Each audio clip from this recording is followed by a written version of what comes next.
Gone are the days when the Note was the only big phone on the market. There are several phablets in the market right now, and the Note 4 really needs something special for it to stand out. I've been using my review unit of the Samsung Galaxy Note 4 for the past few weeks, and I must say, Samsung has almost perfected the recipe for the Note. Yes, it still maintains its primary characteristics. It's big, it has a leather textured back, and it comes with a stylus. But there is so much more to it. This is Shishir Kinkar with Technorms with a complete video review of the Samsung Galaxy Note 4.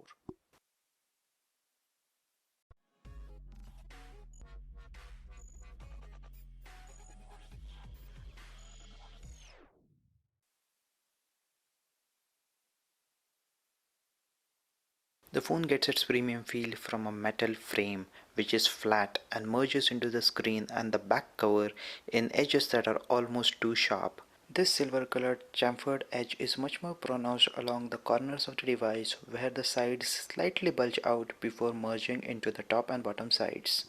It's a sleek and shiny design and quite eye-catching actually. The bezel above the screen houses a 3.7 megapixel camera along with a gesture and proximity sensor besides the speaker grill. There's also an LED indicator which will only light up if you have notifications or when the phone is charging. Below the screen there is a physical home button with a silver metallic border. The capacitive buttons offering the back and the recent apps functionalities are located on its either sides.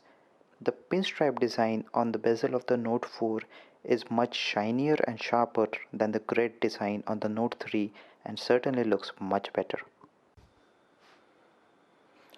As always, the S Pen is located on the bottom right corner of the phone. The Note 4 has a USB 2.0 charging port instead of a 3.0 charging port like that on the Note 3. There are also a couple of microphones on either sides of the charging port with a third one up top besides the headphone jack. There's also an IR blaster LED at the top which allows you to use the phone as a remote control. The fixed stitching design seen on the back of Note 3 is gone, paving way for the leather textured back panel on the Note 4, which looks excellent as it seamlessly curves into the chamfered edges on all sides. The backplate comes off to give you easy access to a removable 30 to 20 mAh battery, a micro SD card slot that supports up to 128 GB, and a micro SIM slot. The main speaker of the device is also located on the back of the device with a couple of slits in the back plate to let the audio through. All it needs is a few pushes to put the back cover in place and you're good to go. The default user experience on the Note 4 is defined by TouchWiz and it's good on most counts. This phone is still on Android 4.4.4 though a Lollipop update is expected any day now. TouchWiz lives up to its image of being slightly heavy and highly customizable. The Note 4 has no problems handling TouchWiz, especially this one which feels highly tuned. The new full-screen widget named Briefing might remind you of the magazine UI seen on Samsung tablets last year. It is basically a large flipboard widget which is beautiful though not very functional. You can choose a few areas of your interest, but that's about it. No custom feeds or social integration. It looks better than the BlinkFeed in HTC Sense UI, but is nowhere as useful. There's a larger than ever before selection of apps in the Galaxy market. Some of them are designed keeping the Note series in mind and offer a better experience than other similar apps. It's worth checking out. The app drawer is a 5x5 grid of apps that stretches to the third screen. With just about 10 apps downloaded on the device, the total number of apps is nearing 80. This includes the stock apps, Samsung apps, and the carrier apps, which in my case is AT&T. That's a lot of unnecessary apps or bloatware on the device. Unfortunately, there's not much you can do about it. Simplest way to get them out of your way is to disable or hide them. As of now, they cannot be completely uninstalled. Pulling down the notification shade gives you quick access to 10 toggle buttons for frequently used features. The brightness level on the Note 4 goes from extreme low to very high, making it comfortable to use in any lighting condition. To spare you from a settings menu of mind-boggling length, Samsung has gone with the tabbed approach for settings. As expected, the settings are numerous, but the good part is that a normal user would not really need to customize much of it. A couple of settings that you should definitely enable though is the multi-window view and the one-handed operations. TouchWiz on the Note not only makes the best use of the big screen but also adds features to make using it easier. With reduced screen size on, a simple gesture reduces the entire screen size to make it more usable with one hand. The side key panel is very useful when you are holding the phone in such a way that reaching the capacitive buttons at the bottom is too much of a stretch. The side key panel can be customized for transparency and the buttons that you want on it and set along either sides at a position that serves you best. That was a quick tour of TouchWiz, but any talk of TouchWiz on the Note is not done till we look at the S Pen and the stuff that it can do. Whenever you pull out the S Pen, the Air Command menu pops up. It gives quick access to 4 actions which are typically best performed using the S Pen. The screen write option takes a screenshot of your current screen and brings it up for editing. You can crop any part of this image or choose a pen and color of your liking and start writing. Once you are done, you can save the image to the scrapbook or share the image via any of the several sharing options. The image clip feature is actually more fun to use. It allows you to roughly identify the borders of any image on your screen that you want to crop out. You may want to use the auto transformation option and let the software decide the borders for your image. Otherwise, you can do the manual editing and add or remove some nooks and corners. Once done, just save the image to scrapbook.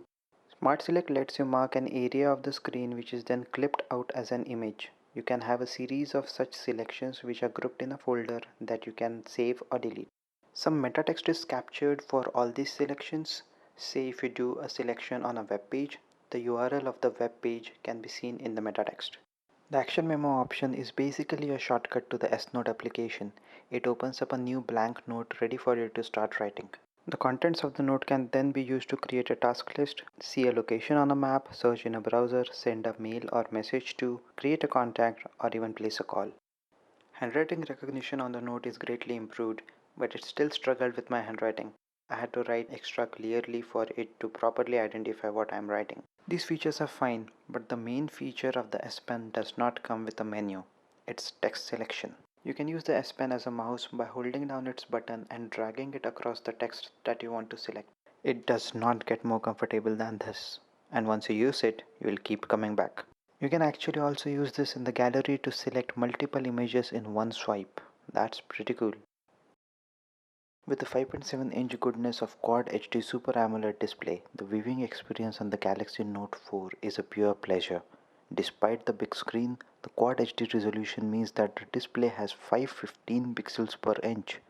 With a thick 2.5D glass that is slightly raised in the middle and slopes towards the edges, the images and videos are crisp and clear from the widest angles.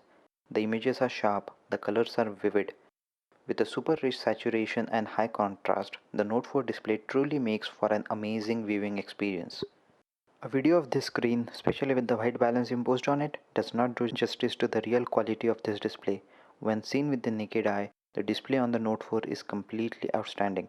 Unless you have an aversion to the rich saturation of the Super AMOLED display, you will love it. Using third-party applications on the Note 4 might be slightly problematic as a huge majority of the applications are yet to scale to a display with so high resolution. It might be a problem, but certainly not a deal breaker. With a quad-core Snapdragon 825 processor clocked at 2.7 GHz and backed by 3 GB RAM, the Galaxy Note 4 is a beast when it comes to performance, and it shows in numbers as well. The Note 4 rose to the top of almost all the benchmarks with numbers that even the S5 could not catch up to. The only place where the device was noticeably slow was while opening the recent apps list and opening an app chosen from that list. Except that hiccup, the performance was quite smooth even while multitasking, using several apps in pop-up mode or even gaming. Any performance demand that I could make of it, the Note 4 delivered. Another major performance factor that matters a lot to the users is the camera. The Note 4 has a 16 megapixel camera that comes with optical image stabilization. Its impact on handheld and in-motion videos is evident as they come out to be of very good quality. The camera is also capable of taking 4K videos. The resultant video quality is excellent but needs a lot of space. The photos taken in HDR mode seem more natural rather than processed or with extra rich and saturated color. The images taken by this camera are very sharp in almost any light conditions as well as when they are zoomed in. Overall, there is nothing specific to complain here about the camera.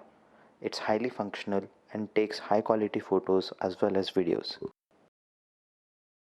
The last factor of consideration regarding performance is the battery life. I had absolutely no problem having the Note 4 battery last through the day, even when I purposefully turned on the hotspot and connected another active device to it. With most of the time on Wi-Fi, I was able to get a 35-hour usage in a single charge with a screen on time of about 5 hours before the battery reached about 10%.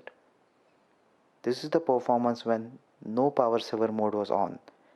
With either the power saver or ultra power saver mode on, you can extract many more hours out of this battery. By all counts, I must say that it has an amazing battery life. Being a HTC One user, I am used to the front-facing boom sound speakers, and the speaker on the back of the Note 4 is a bit of a disappointment for me. Except that the Note 4 is an awesome phone. It's powerful, feature-rich, has a very good build quality as well, while still offering you the feature of a removable battery and extensible storage. If you are in the market for a big-sized Android phone, you should definitely consider Samsung Galaxy Note 4. That's about it. If you like this video review, be sure to subscribe to our channel and give this video a thumbs up as well. Thank you for watching, and I'll see you in the next one.